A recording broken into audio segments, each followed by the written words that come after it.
देखिए दोस्तों, सम संख्या जिसे अंग्रेजी में कहते हैं इवन नंबर।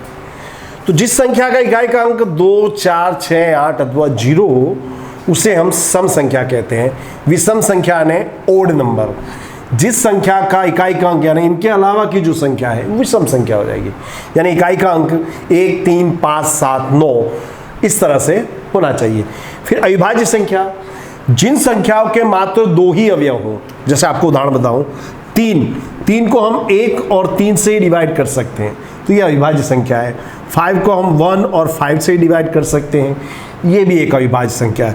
13 है, 13 को हम 1 और 13 से ही डिवाइड कर सकते हैं, तो ये भी अविभाज्य संख्या है। दूसरी ओर जैसे मैं बात करूं 6 को हम 1, 2, 3, 6 इन संख्याओं से भाग दे सकते हैं, तो ये भाज्य संख्या है। ये अविभाज्य है, ये भाज्य है। 18 को हम 1, 2, 3, 6, 9 इन संख्याओं से भाग दे सकते हैं, ये 18 के अवयव हैं। तो ये जो संख्याएं हैं ये विभाज्य है, ये अविभाज्य है। ये मैं आपको बता दे रहा हूं क्योंकि इस सवाल के बीच में ये सब चीजें आने वाली हैं। इसके अलावा ताश के सवाल आते हैं, प्लेइंग कार्ड्स जिनका हम समय टाइम पास करने के लिए उपयोग करते हैं। और आपको जानकर आश्चर्य हुआ कि ताश के खेल में से ही इस प्रोबेबिलिटी का उपयोग हुआ था, और जो लोग इस का बहुत ही बेहतर तरीके से उपयोग करने आते हैं, ऐसे अमुक गणित शास्त्री, उन्होंने कई बार लॉटरी जीती है इसका उपयोग करके। अब मैं आपको सवालों की ओर ले जा रहा हूं। हमारा सम नंबर 1 है, 2 सिक्कों को कॉइन एक साथ उछालने पर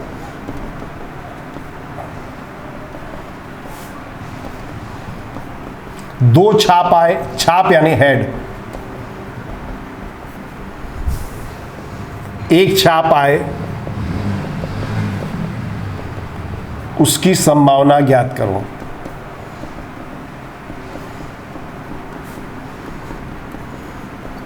तो सबसे पहले दोस्तों हमने इन सवालों में निदर्श अवकाश निकाल देंगे। निदर्श अवकाश यानी जो सभी परिणाम संभव हो वो। तो 2 सिक्के उछाल रहा हो तो मान लीजिए दोनों पर हेड आ गया, फिर क्या होगा, पहले पे हेड दूसरे पे टेल, अथवा पहले पे टेल दूसरे पे हेड, अथवा दोनों पर टेल। ऐसे 4 परिणाम मिलेंगे। सिक्के वाले सवालों में याद रखना, एन निकालने के लिए हम क्या करते हैं, सिक्के को उछालने में 2 परिणाम मिलेंगे, तो हमने 2 सिक्कों को उछाला तो क्या होगा, हमारा एन बराबर 2 की घात 2 यानी कि 4। अब मैं इस प्रोबेबिलिटी निकाल रहा हूं। पहली घटना है 2 छाप आए, तो उसको लिखते कैसे वो भी याद रखिए। घटना ए, सिक्के 2 सिक्कों को उछालने पर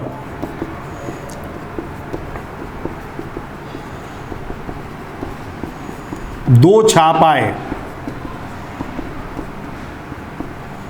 तो P of A is equal to M upon N।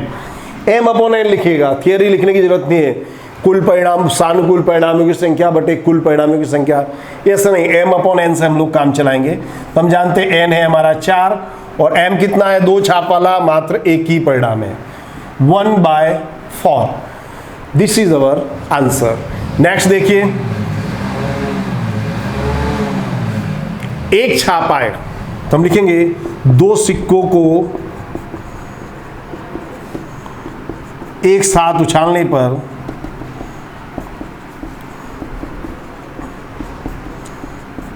एक छाप आए तो P of B is equal to M upon N। N हमारा 4 है, M कितना है, 1 और 1 2, 2 1 जा 2, 2 2 जा 4, 1/2। इस तरह से दोस्तों हम आप काफी आसानी से इन सवालों को हल कर सकते हैं। आगे देखिए, अब 3 सिक्कों को उछालना हो तो कैसे करेंगे, वो भी काफी आसान है। सम नंबर 2, 3 सिक्कों को एक साथ उछालने पर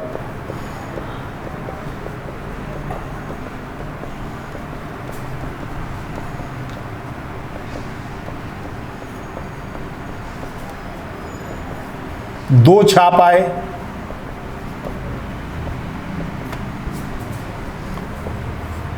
कम से कम 2 छाप आए,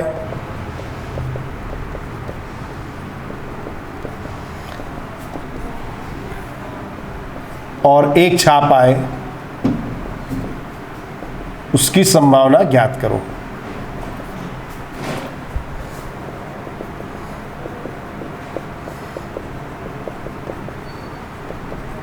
देख रहे हैं दोस्तों? तो सबसे पहले हम अपने इस सवाल में निकालेंगे यू यानी कि निदर्शक का, छाप यानी कि हेड या टेल कोई भी पूछ सकता है। तो निदर्शक अवकाश हमारा होगा, निदर्शक अवकाश के लिए रटने की जरूरत नहीं है।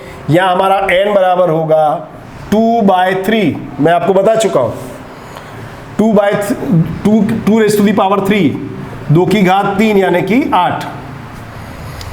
इसको आपको जो परिणाम इसको रटना नहीं है, क्या होगा, मान लो तीनों पे हेड आया, अब क्या होगा, हेड की जगह लास्ट में टेल लिखिए, टेल को आगे सरकाते आइए,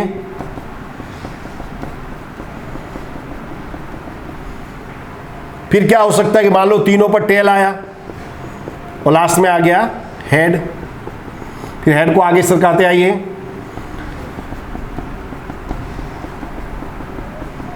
तो कुल 8 परिणाम आ गया दोस्तों।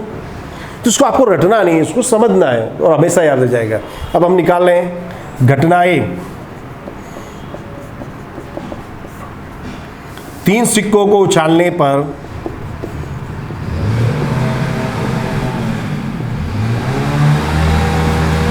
दो छाप आए,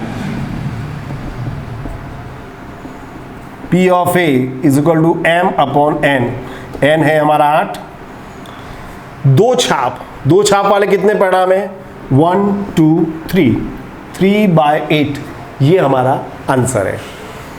घटना बी देखिए, दूसरी घटना क्या बोला है, कम से कम 2 छाप आए, या लैंग्वेज को समझिए दोस्तों, कम से कम 2 छाप, लैंग्वेज कम से कम 2 यानी 2 से कम नहीं आना चाहिए, 2 या उससे ज्यादा, 2 और मोर देन 2।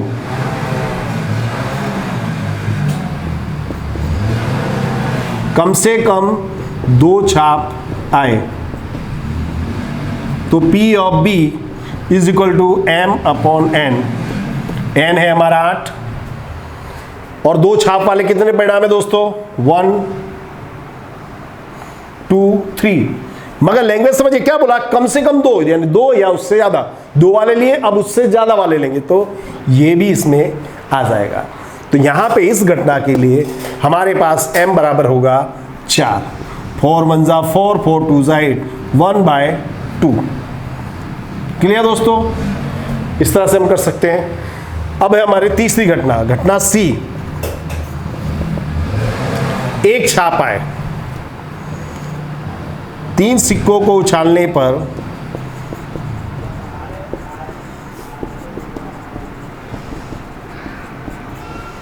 एक छाप आए, तो P of C is equal to m/n, P यानी प्रोबेबिलिटी ऑफ C, तो n बराबर 8 है, और 1 छाप वाला परिणाम कितना है दोस्तों, 1 2 3, 3/8। दोस्तों इस तरह से ये चैप्टर काफ़ी आसान है, मैंने आपको बेसिक थोड़ा सा सिखाया है, और आगे जो दूसरे वीडियो उसको देखने के लिए चैनल सब्सक्राइब कीजिए और घंटी बजाइए।